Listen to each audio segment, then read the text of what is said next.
The RCO processing provides an option to create requests for change orders and track from the proposed status all the way through to approved, where it will then update the contract, pay application, and budget.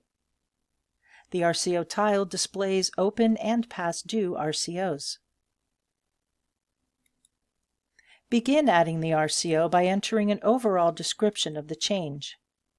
The RCOs are auto-numbered in sequence, but an in-house field order and work order number can be added to further define the RCO. If used, the RCO will sort by this alphanumeric field. The date issued will default to the computer date but can be edited. Enter a return by date and an expiration date for pricing. These fields aren't required but are useful in determining the days outstanding and can be displayed on the RCO print. There are 4 statuses for the RCOs.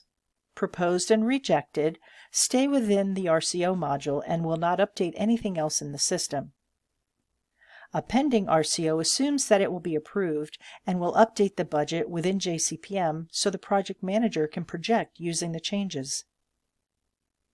An approved RCO updates throughout JCPM and accounting, including the budget, the JCPM contract, the work in process contract, the pay application cover sheet, and will also create an AR change order.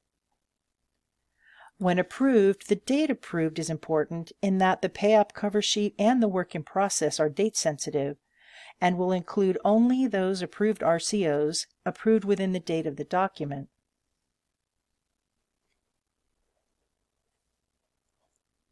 There are 2 types of RCOs. One is a standard and the other is a unit price. So let's take a look at the standard. Both will include budget detail.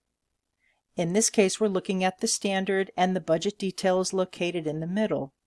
At the bottom, you'll find information for fee, overhead, bond, and additional user-defined items. The budget line items will include an item number, an item type, a small description of the line, and then a vendor field. The vendor can be added for either reference or if a subcontract is in place, a change order can be created directly from here. Enter the code that will apply, which will increase or decrease the budget, and if a new budget is added, you can add it on the fly. If tracking quantities, enter the unit of measure, the quantity, and the unit price or total amount. The fee, overhead, and bond will be calculated on the total according to the percentages and/or the dollar amount set up in the job. However, they can be overridden for each RCO if needed. These additional user-defined markups can be added for each job, or they can be done on the fly. When the RCO is printed, the individual budget line items will display along with the overhead and the markup.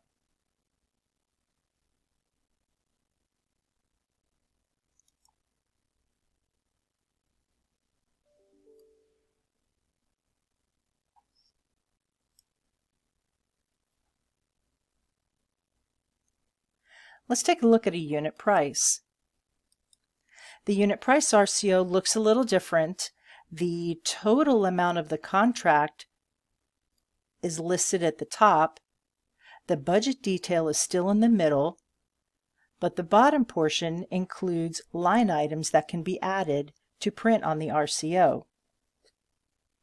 We still have our budget line items exactly like the standard, and if we look at this diamond concrete, we can see how a subcontract change order can be added directly from the RCO. If I select the line, and there is a subcontract in place, when I select the Create SCO, it will pull all of that information from the line, including the dollar amount, to create my change order.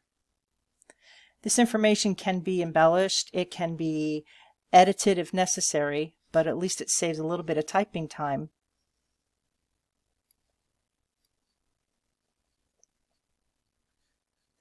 The individual line items below should add up to the total contract sales amount. The difference between the total contract sales amount and the individual budget line items will calculate as the markup. When the unit price RCO is printed, it's the line items added below that will display, and this can include the markup separately, or it can be built into the individual line items. This way, the RCO detail can be displayed exactly the way you'd like. An additional detail can be added that's not available when just printing out the budget line items.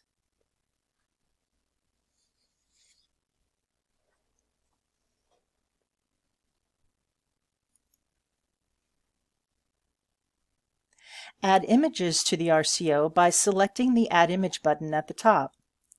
The location will default to the last folder used. If a new location is needed, you can select the Browse button to select an alternate location. Select the proper file and hit the Attach PDF. Images can be set to either move or copy from their original location.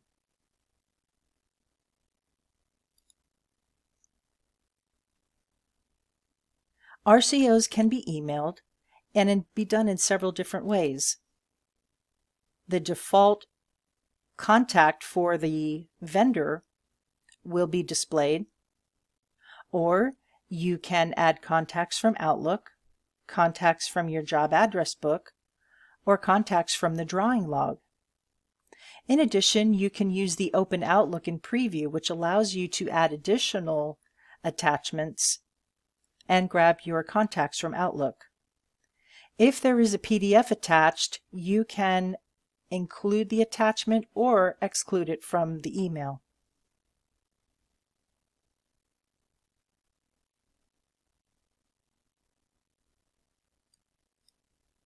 There are several reports and logs provided to track the RCOs. One is the RCO Days Out. This will display any pending or proposed RCOs. The RCO Summary lists each RCO in the status order. It will include the budget detail for each one. The RCO log will summarize each RCO on a single line and includes the status and the status dates. There's also an RCO log select, which allows you to pick and choose which request for change orders you would like on the report. In addition, we have RCO views by vendor or listed by code.